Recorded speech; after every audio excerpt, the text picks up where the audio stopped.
જાતિઓનું અતિક્રમણ. પહેલા સમજો કે વિદેશી જાતિ એટલે શું? બીજા દેશમાંથી આપણા દેશમાં આવે. પહેલા આપણા દેશમાં હતી જ નહીં, અથવા આપણા પ્રદેશમાં નથી, બીજી જગ્યાએથી આપણા પ્રદેશમાં, આપણા એટલે સ્થાનિક, તો એને કહેવાય વિદેશી જાતિ. અતિક્રમણ શબ્દ સમજો તો કે આખા શબ્દનું મીનિંગ શું થાય? વિદેશી જાતિઓનું અતિક્રમણ તો કે ઈરાદાપૂર્વક કે આકસ્મિક. ઈરાદાપૂર્વક એટલે જાણી જોઈને અથવા આકસ્મિક કુદરતી રીતે કોઈ વિદેશી જાતિ એન્ટર થઈ જાય કઈ જગ્યાએ? તો કે સ્થાનિક પ્રદેશોમાં, અને ત્યાં એમાંની કેટલીક જાતિ આક્રમક બની સ્થાનિક જાતિઓનો ઘટાડો પ્રેરે અથવા વિલોપન કરે, તો આને કહેવાય વિદેશી જાતિઓનું અતિક્રમણ. આપણે એક્ઝામ્પલ સાથે સમજીએ એટલે ખબર પડે. તો કે મીઠા જળની એક માછલી છે, એ માછલીનું નામ છે નાઇલ પર્સ. સમજજો, આ નાઇલ પર્સ એ મીઠા જળની માછલી છે. આ નાઇલ પર્સને વિદેશી જાતિ છે, એને પૂર્વ આફ્રિકાના વિક્ટોરિયા સરોવરમાં, કયા સરોવરમાં? તો કે પૂર્વ આફ્રિકાના વિક્ટોરિયા સરોવરમાં દાખલ કરવામાં આવી. તો એને કારણે આજે વિક્ટોરિયા સરોવરમાં જે સ્થાનિક માછલી રહેતી હતી, કઈ સ્થાનિક માછલી? તો કે સિચલી. આ સ્થાનિક માછલીનું નામ છે. એની લગભગ 200 થી વધારે જાતિઓ એક સાથે લુપ્ત થઈ. એનો મતલબ એ થયો કે આ જે નાઇલ પર્સ છે એ વિદેશી જાતિ થઈ. ઓકે, આ વિદેશી જાતિને સ્થાનિક પ્રદેશ, સ્થાનિક એટલે પૂર્વ આફ્રિકાના વિક્ટોરિયા સરોવરમાં દાખલ કરવામાં આવી. તો વિક્ટોરિયા સરોવરમાં પહેલાથી કઈ માછલી રહેતી હતી? સિચલિડ માછલીઓ. એની 200 થી વધારે જાતિઓ એક સાથે લુપ્ત થઈ ગઈ. આ પહેલું એક્ઝામ્પલ. બીજું એક્ઝામ્પલ 3 વનસ્પતિ જાતિઓનું છે. એક જરકુંભી, બીજી ગંગારી અને ત્રીજું ગાજર ઘાસ. હવે શાંતિથી સમજજો. આ જલકુંભી, જેને વોટર હાયસિન્થ બી કહેવાય, આઇકોનિયા બી કહેવાય, ટેરર ઓફ બેંગાલ બી કહેવાય, જે સાયન્ટિફિક નામ આપણે યાદ રાખવાના છે એમસીક્યુમાં આવે તો. ગંધારી, જેને લેન્ટાના કહેવાય, અને ગાજર ઘાસ, જેને કેરળ ગ્રાસ અથવા પાર્થેનિયમ કહેવાય. આ ત્રણે નિંદનીય જાતિઓ છે, નિંદન જાતિઓ. અને આ નિંદન જાતિઓને કારણે જબરજસ્ત પર્યાવરણમાં અસર થાય. એ આપણને ખબર છે, ચેપ્ટર નંબર 1 માં જોયું કે પરાગરજની એલર્જી પ્રેરાય છે ભાઈ આ ગાજર ઘાસને કારણે.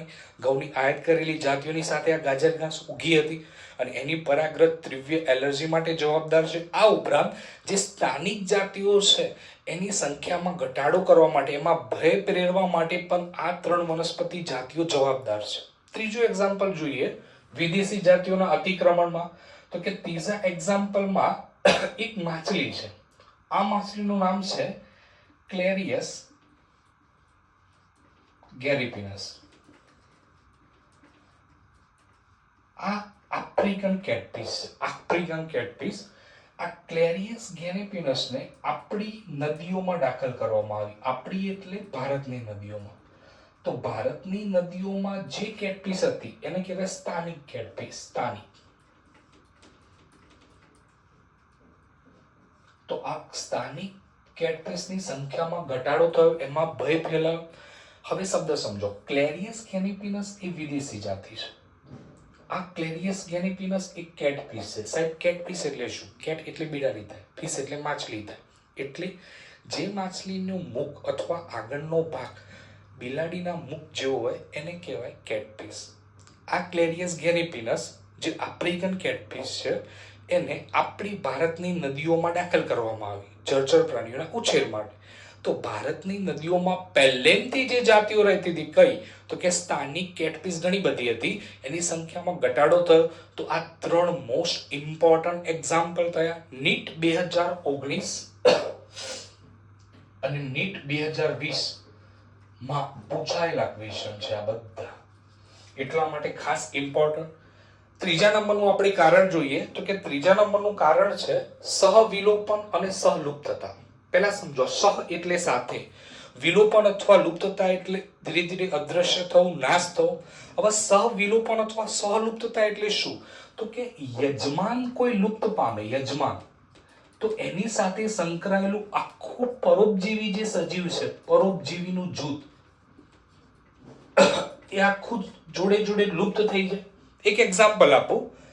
તો કે કોઈ યજમાન માછલી છે, મોટી માછલી, અને એ માછલી ઉપર ઘણા બધા પરોપજીવી રહે.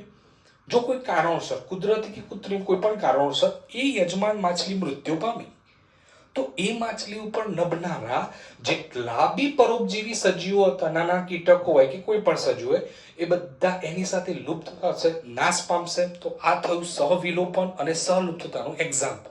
બીજું એક્ઝામ્પલ છે વનસ્પતિ અને પરાગવાહકો. આ બંને વચ્ચેનો જે સંબંધ છે એ સહઉપકારિતાનો છે. સમજો,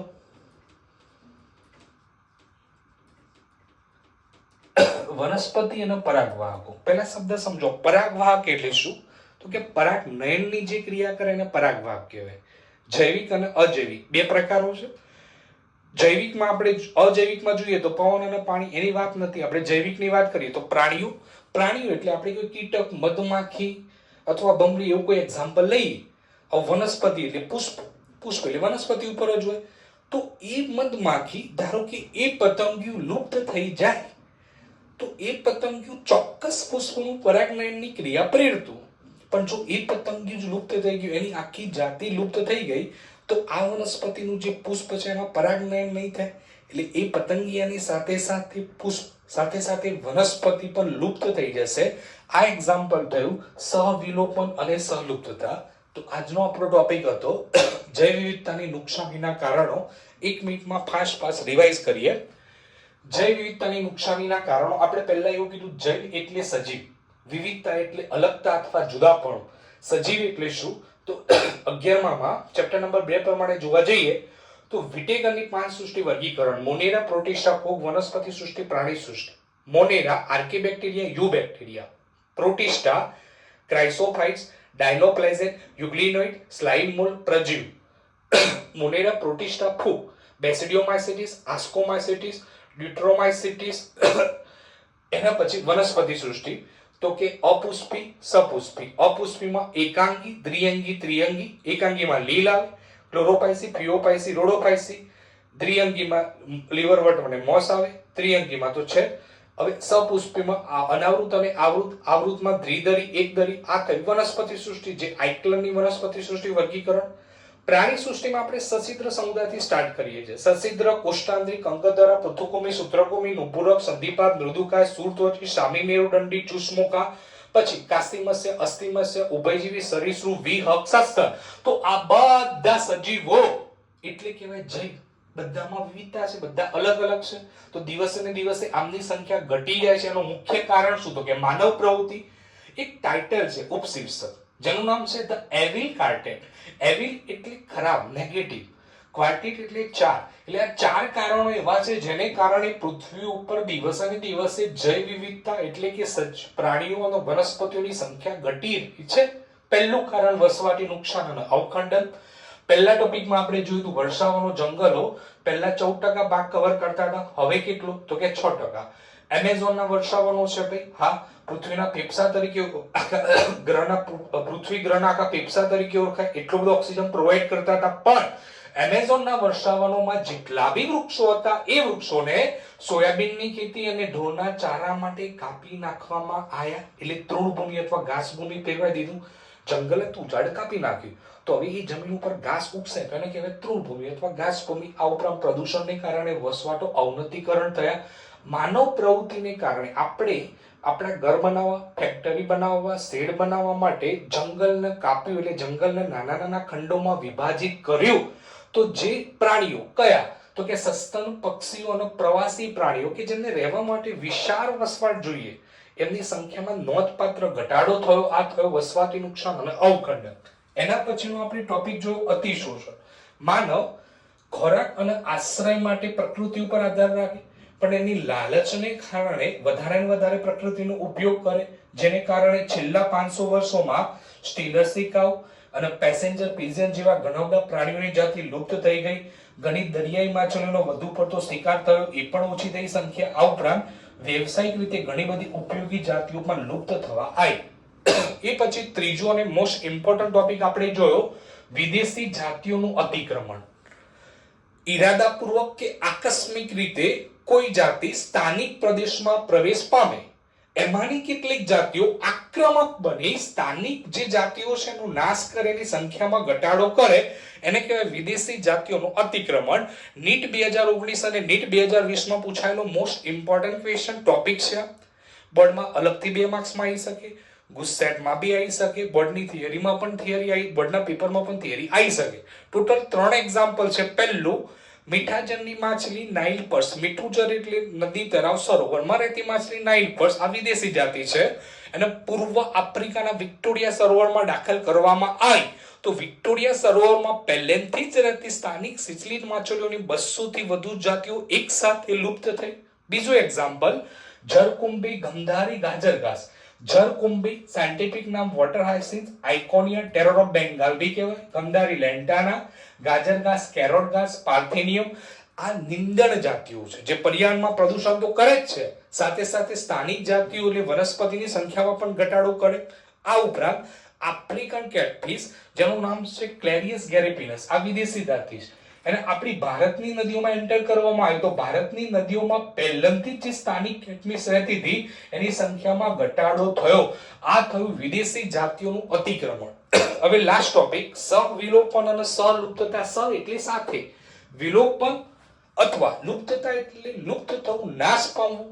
કોઈ એક જાતિ લુપ્ત થાય, નાશ પામે તો એ જાતિ સાથે સંકળાય અન્ય સજીવો અથવા સજીવોનું જૂથ પણ સાથે સાથે નાશ પામે, એ કહેવાય સહવિલોપન અથવા સહલુપ્તતા. એક્ઝામ્પલ, કોઈ પરોપજીવી માછલી છે, માછલી મોટી છે પરોપજીવી, એના શરીર ઉપર ઘણા બધા પરોપજીવીઓનું જૂથ છે. કોઈ કારણોસર માછલી મૃત્યુ પામે તો એના શરીર ઉપર રહેલા જે પરોપજીવીનું આખું જૂથ છે એ પણ નાશ પામે, લુપ્ત પામે. આને કહેવાય સહવિલોપન. બીજું એક્ઝામ્પલ, વનસ્પતિ અને પરાગવાહકો વચ્ચેની સહઉપકારિતા, બંને વચ્ચે રિલેશન છે. વનસ્પતિમાં પરાગવાહક છે, પરાગવાહક એટલે પરાગનયનની ક્રિયા કરે. જૈવિકમાં મધમાખી આવે, કીટકો આવે, ઘણા બધા આવે. આપણે મધમાખી અથવા પતંગિયાને સમજાવીએ કે જો પતંગિયું નાશ પામે, પતંગિયાની કોઈ જાતિ કે જે સ્પેશિયલી વનસ્પતિના પુષ્પનું પરાગનયનની ક્રિયા કરતી હતી, પણ જો કોઈ કારણોસર એ પતંગિયું નાશ પામે તો એ વનસ્પતિના પુષ્પમાં પરાગનયનની ક્રિયા નહીં થાય તો પતંગિયું તો નાશ પામ્યું, સાથે સાથે વનસ્પતિ પણ લુપ્ત પામશે. આ થયું સહવિલોપન અને સહલુપ્તતા. Thank you.